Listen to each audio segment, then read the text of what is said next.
JB here, JB here. Hope everyone's doing outstanding Thursday, October 16, 9/16 on this fine morning talk. Really quick about the market. Some names I'm looking at go from the S&P futures in the green, up about 0.4%. A far cry from yesterday's action. Let's see here. Sorry, folks. Uh, Not much in the way of catalyst. Overnight, you had TSM earnings, which again, I thought this week was less about the banks and more about ASML and TSM, and TSM didn't disappoint.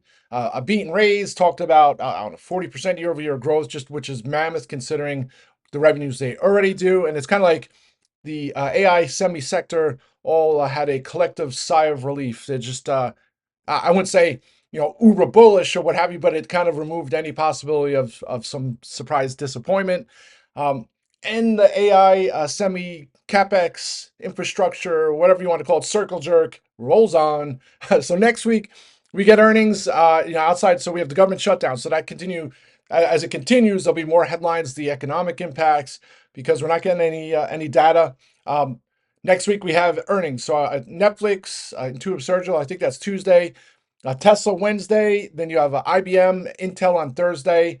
So earnings season will kick into high gear, and outside of the data, now their earnings are going to kind of steal the show. So if any indication of strong earnings, if you want to look for one, this earnings season so far with the banks, certainly off to a good start. So anyway, in regards to the market, I was saying on the rant yesterday afternoon, it's always the market could close up like 0.1% and be in the green, and then the headlines, the nightly news will say, "Oh, stock market ended in the green today." But then if you're a trader and you watch the action yesterday, it was anything but like a tranquil session. Markets, open in the green. Why do I have this reverse? I'm thinking it's Tuesday, but we opened higher, hit 670 by 10 o'clock, and then just it's like the buyers disappeared. We melted to lows, and then there were some big swings in the afternoon, spiraled all the way down to 658.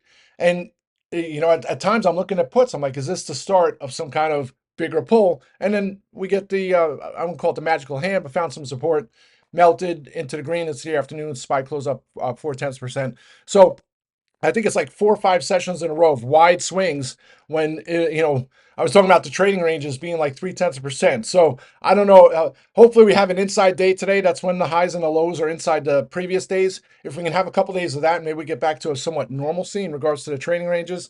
And, we'd love to see it close into the 670s into the end of the week on the SPY. On the flip side, at 658, that's the fourth time we've hit that. So if that'd be a key spot if we do have some weakness. To me, like I always try and look at things half glass full scenario, right? But today, like the half glass empty scenario, it's like the market the last couple of days, it feels like it's like ready for some kind of pull, some larger pull, 2-3%. Hopefully not. Hopefully Friday was it, right? The greed reset, and we could just move on. But even the gap down on Tuesday, it's like interesting, right? There was no news, no catalyst, so we'll see what happens. Anyway, so that's kind of the overall mark. Hopefully, get some chop here today. Nothing in regards to headlines. There's Fed speak today. I don't think that'll move markets too much. I already had the dissenter talking this morning, so got that out of the way. All right, so that's overall markets. Quick on individual names. I mean, obviously, I'll start with SERV Robotics. It's up 17% this week, up another 6% yesterday. Surged all the way into that over the 18s, 1860. Found some resistance, swung around. And then closed at 1750. I used to move to finally close some of the March strikes out for over 100%, and then I locked some more of the November strikes just because those are the closer expiration. I talked about getting some possible spec lotto. So if it holds over 18 here at the open, don't be surprised if I get some calls into next week. The funny thing is, and I haven't really been looking at the strikes as closely, but they've been adding weekly options.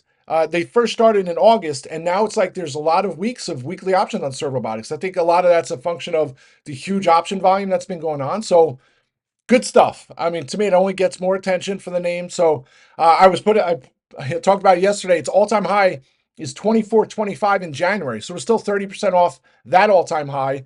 We're not at 52-week high. So, I mean, and that was when there was still a lot of risk in the name. They were still in the early stages of rolling out the robots. Now it's over 1,000 robots. By the end of the year, it'll be 2,000. So it's like a de-risked story, right? And back in January, it was a risk story. So to me, it should be trading substantially higher. We'll see if maybe in the next couple of weeks into the 20s and then finally catches form. All right, it's SERV Robotics. HPQ, I don't want to go on to too long a rant on that one. But considering there's only 2 days left to expiration, close the last of my Lotto 28 strikes for 500%. Sure, I mean, maybe it goes into 29s today, and he'll be 10 bags, who knows? The issue is we get so close to expiration, it's not the most volatile name. It's only going to take a 2% sell off for the puts for the calls to get destroyed. So not only that, still have the November call, so I'll continue to hold those. And also, you start looking at the chart, is a gap fill incoming 3205 from February. Again, it's not the most sexy name, but maybe it's one of those names that starts to play catch up. So HPE reported or issued some updated guidance, a little lousy yesterday afternoon. It was a spin-off of HPQ. Hopefully there's no spin over into HPQ. Separate businesses. They're the enterprise stuff. The software of HPQ is more the hardware side. So hopefully there's no collateral damage. I don't think there will be. But if it starts to break over 29, might look for some 32, 33 strikes for November. All right, so that's HPQ. But nice trade so far. At the end of the day, I'm doing my rant and I continue to look at Duolingo, and I had that W bottom set up, and it is bottoming, or it looks like it's bottom already, and now it looks like a strong uptrend. So if this holds, 370, I think it comes relatively quickly, hopefully today or tomorrow. Wayne got those spec lotto calls. I'll continue to look for opportunities to trade this one for upside.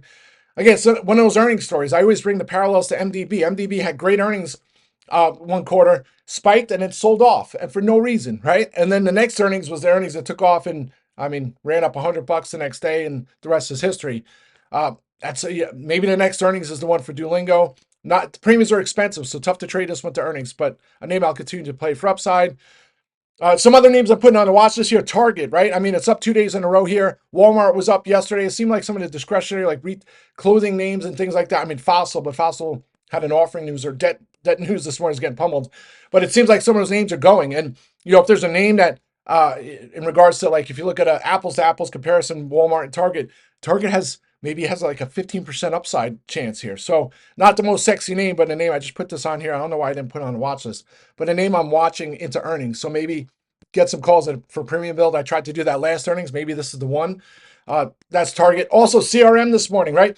Funny. Salesforce used to be a stock back in the day. It was like early stage, kind of like a new name, and there used to be shorts on the name, and it used to be a name drive me nuts because they would talk about the PE multiples. And I'm like, PE multiples on a early stage company is like trying to create fear, uncertainty, and doubt on a name that by the time it has earnings power, it's already gonna be up 1,000% or whatever, right? Because then I wouldn't call it a value name, but like that's when you start looking at PE ratios. When it's early stage, PE ratios like meaningless, like 1,000 PE ratio. Like a lot of these early stage companies don't have earnings, right? A lot of them are losing money.